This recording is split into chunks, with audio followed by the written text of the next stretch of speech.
Sapete che Matteo ha sempre insomma, il coliglio che esce dal cilindro all'ultimo momento, insomma, quindi spetta a lui, insomma, è il nostro segretario, individuare il candidato, ma io penso che insomma, sarà Alberto Stefani. La questione è tutt'altro che di forma. Sarà il Pratone di Pontida a incoronare Alberto Stefani candidato presidente di tutto il centrodestra? È questo l'interrogativo che pervade il popolo della Lega alla vigilia di un evento come sempre atteso, segnato da pulsioni interne, con le varie anime pronte ad annusarsi e misurarsi. 40 i pullman in partenza dal Veneto. Ufficialmente però è il momento della compattezza e della convergenza.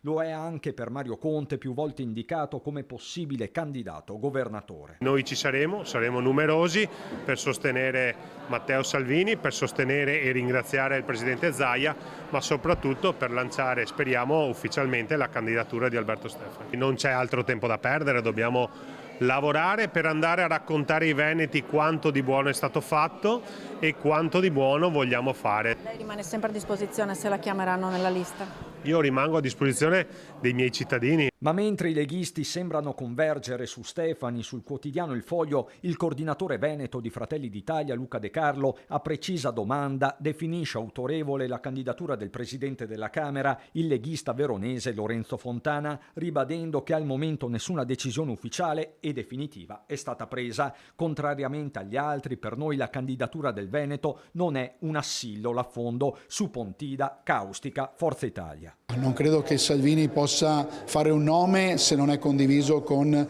gli altri leader dei partiti, per cui lui potrà al massimo, credo legittimamente, proporre quello che è il candidato della Lega, dopodiché la sintesi si farà con gli altri. Non credo che sia così, come posso dire, banale e superficiale nel buttare fuori un nome se non è condiviso, farebbe una brutta figura.